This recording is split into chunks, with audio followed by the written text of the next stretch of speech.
जय माताजी मित्रों, आज से आपको डे 13 ने આપણે તૈયાર બૈયાર થઈને નીકળી જતા આપણા કાકાવાળા ઘરે જવા। तो चलिए शुरू करते हैं। પછી આપણે નીકળી ગયા વિપુલભાઈનો કડાકો લઈને આપણા લોકેશને જવા, કેમ કે આપણા કાકા મારીને નહીં બોલીને કાનમાંથી લોહી કાઢ નાખે। ફાઇનલી આપણે ઘરે પહોંચીને ઉતારી લીધો પંખો ને આ બાજુ રવિભાઈએ ચાલુ કરી દીધું હતું એમનું કામ। અમે બે કારીગરે ભેગા થઈને મગજ દોડાવીને કરી નાખ્યો ચાલુ 80 ફરે ચાકાને બે ભાલા જેવો હો પંખો, બાકી કઈ ન ઘટે। પછી 11 નંબરની ગાડી પકડીને આપણે નીકળી ગયા હતા વઢવાણની ગલીઓમાં, કેમ કે આપણે એક નટ ગોતવાની હતી। નટ એટલી નાની હતી કે બહુ અઘરું કામ હતું, કોઈ હાથ ન પકડ્યો, પણ આ કાકાએ પકડી લીધો આપણો હાથ। વાહ કાકા વાહ, ધન છે તમને। આપણે રિટર્ન થયા હતા, ભરતભાઈ રાજુ ત્યાં ભેગા થઈ ગયા, એ કાજુ વાળી પૂરી ખાતા હતા। મેં કહું વાહ રાજુ વાહ, રાજુ ને કાજુ અને એની પૂરી।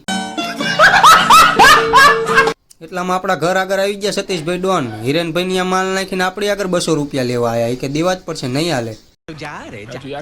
ત્યાંથી આપણે આવી ગયા ભગુભાના ઘરે, ત્યાં આવીને ગીત ગાયું, એમાં હરગાવા ઉપર આવી ગયા કે આજ તો જીવતા હરગાઈ નાખું। પણ ત્યાંથી આવ્યા આપણે ખાંડીપોરે બંકાને જોયો ને તીડીને જોયો, આ છે દુડી એમનો ભાઈ। આજના વ્લોગમાં એટલું જ તે, મળીએ કાલે। જય માતાજી।